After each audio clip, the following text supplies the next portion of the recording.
نحمده ونصلي على رسوله الكريم اما بعد فاعوذ باللہ من الشیطان الرجیم بسم اللہ الرحمن الرحیم۔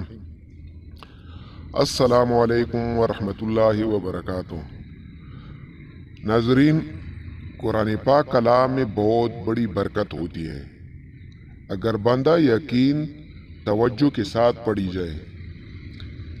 سب سے پہلے بیمار پرسی کی فضیلت سنتے ہیں۔ حضرت علی رضی اللہ عنہ فرماتے ہیں کہ میں نے نبی کریم صلی اللہ علیہ وآلہ وسلم سے سنا ہے، جب کوئی مسلمان کسی مسلمان کی بیمار پرسی یعنی عیادت کرتا ہے، اگر شام کو عیادت کرے تو صبح تک 70,000 فرشتے دعائیں مغفرت کرتے رہیں۔ اگر صبح عیادت کریں تو شام تک 70,000 فرشتے دعائیں مغفرت کرتے رہتے ہیں۔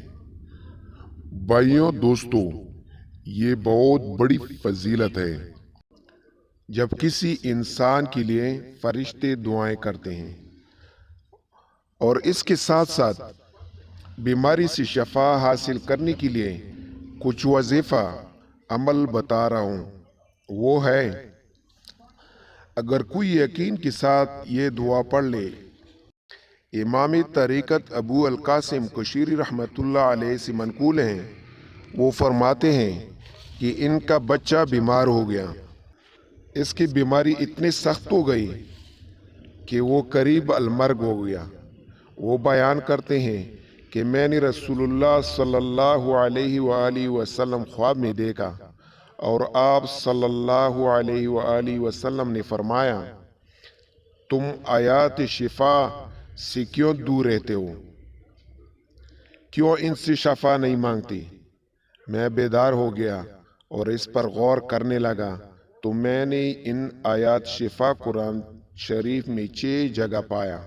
وہ ہے، اعوذ باللہ من الشیطان الرجیم بسم اللہ الرحمن الرحیم، وَيَشْفِي صُدُورَ قَوْمٍ مُؤْمِنِينَ وَشِفَاءٌ لِمَا فِي الصُّدُورِ يَخْرُجُ مِن بُطُونِهَا شَرَابٌ مُخْتَلِفٌ أَلْوَانُهُ فِيهِ شِفَاءٌ لِلنَّاسِ وَنُنَزِّلُ مِنَ الْقُرْآنِ مَا هُوَ شِفَاءٌ وَرَحْمَةٌ لِلْمُؤْمِنِينَ وَإِذَا مُرِضْتُ فَهُوَ يَشْفِينِ قُلْ هُوَ لِلَّذِينَ آمَنُوا هُدًى وَشِفَاءٌ۔